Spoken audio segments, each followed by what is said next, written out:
Oi, gente! Oi, turma 91, tudo bom com vocês? Aqui é a Rafaela, professora de Geografia.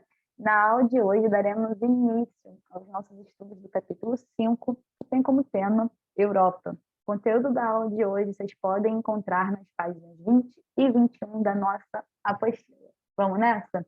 Deixa eu diminuir aqui para facilitar a nossa vida. Opa! Então tá, vamos lá, gente. Estamos vindo, né, de uma caminhada aí, estudando, né, áreas do globo, capítulo 4 falamos sobre a América Latina, capítulo 3 estudamos, né, América do Norte, com foco na América do Norte desenvolvida.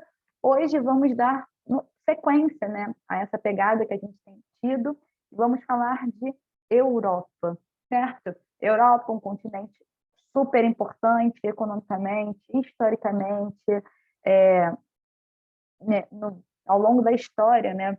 Vocês já devem ter escutado muito aí sobre a Europa, e na aula de hoje vamos dar início aí aos nossos estudos dessa região do nosso planeta. Então, vamos nessa. O primeiro foco que a gente vai ter é falar sobre a agricultura na Europa, certo? Quando a gente fala de agricultura lá na Europa, a gente vai ver que a gente tem um elevado nível tecnológico, né? Vamos ter, né, na Europa dita como desenvolvida, vamos ter uma agricultura caracterizada por um elevado índice de produtividade, né? Se a gente está usando tecnologia, uma tendência é que os índices de produtividade aumentem, porém, isso também vai ter uma consequência ruim, né? Se você tem um elevado nível de tecnologia sendo empregado, consequentemente, né, você vai ter um reduzido número de mão de obra humana, né? Então, o emprego dessa tecnologia acaba trazendo como consequência boa o elevado índice de produtividade, como consequência ruim, né, um reduzido número de trabalhadores rurais. Quando a gente vê a produção, né, a produção vai se destacar os cereais, dentro da produção agrícola da Europa, o trigo, que vai ser o principal produto, mas também vai ter uma grande produção de outros cereais, como, por exemplo, aveia, centeio, cevada. Coloquei aí, né, uma figura de uma área agrícola, né, europeia aí, com um super trator aí, usando algum tipo, né, de tecnologia aí para melhorar a sua lavoura, certo? Saindo do campo e indo para a indústria, né? O que a gente consegue perceber? Que quando a gente fala de indústria na Europa, né, a gente vai dividir a Europa em duas partes ali.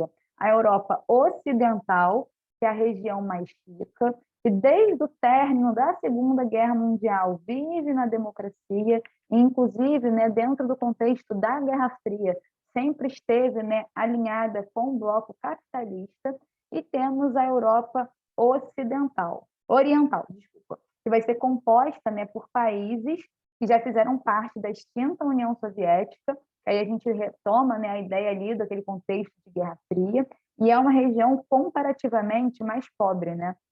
Quando a gente compara esses dois contextos de Europa Ocidental e Oriental. No contexto da Guerra Fria, ela teve ali alinhada, né, com o bloco comunista, por isso que a gente até comentou, né, que é composta por países que já fizeram parte da, da União Soviética, e no mapa a gente consegue visualizar direitinho, né, essa divisão da Europa Oriental com a Europa Ocidental.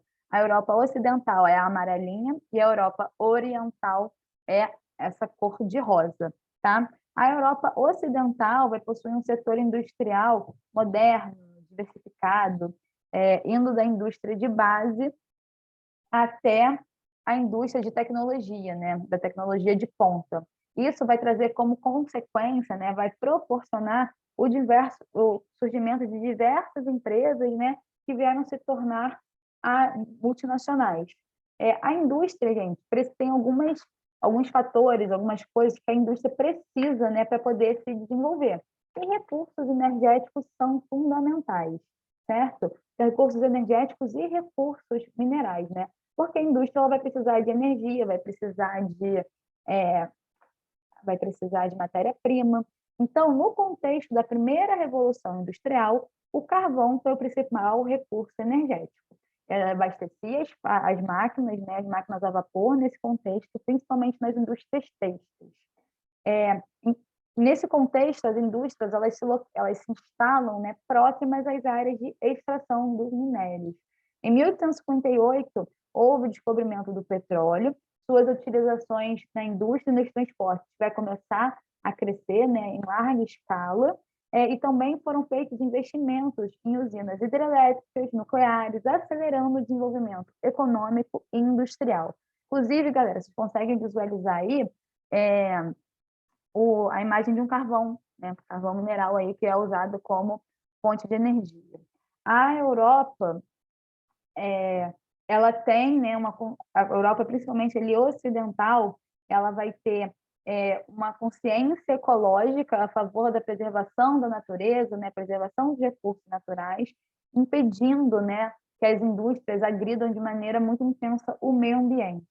A Europa também se destaca por ser extremamente urbano, extremamente industrializado. Coloquei, inclusive, aí no nosso slide, né, um mapa da economia, de indústria e energia lá na Europa.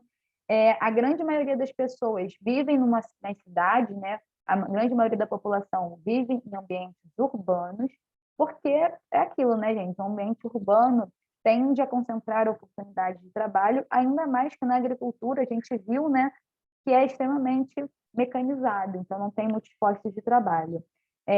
A mecanização do campo provocou um êxodo para as cidades. Na Europa Oriental, os países, né, não tiveram a mesma evolução que na Europa Ocidental. A industrialização foi tardia, ocorrendo ali cerca de 100 anos após o início da primeira Revolução Industrial, que ocorre na Inglaterra.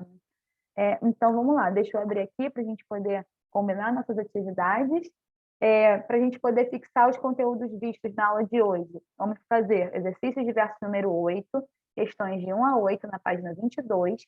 Temos também na atividade devolutiva 1. Vocês devem fazer uma breve pesquisa sobre a Europa Ocidental e a Europa Oriental. Ilustrações são fundamentais e serão avaliadas. Nossa pesquisa, gente, pelo menos uma página, então capricha, tá bom? A gente fica por aqui. Um beijo, se cuida, até a próxima. Tchau, tchau.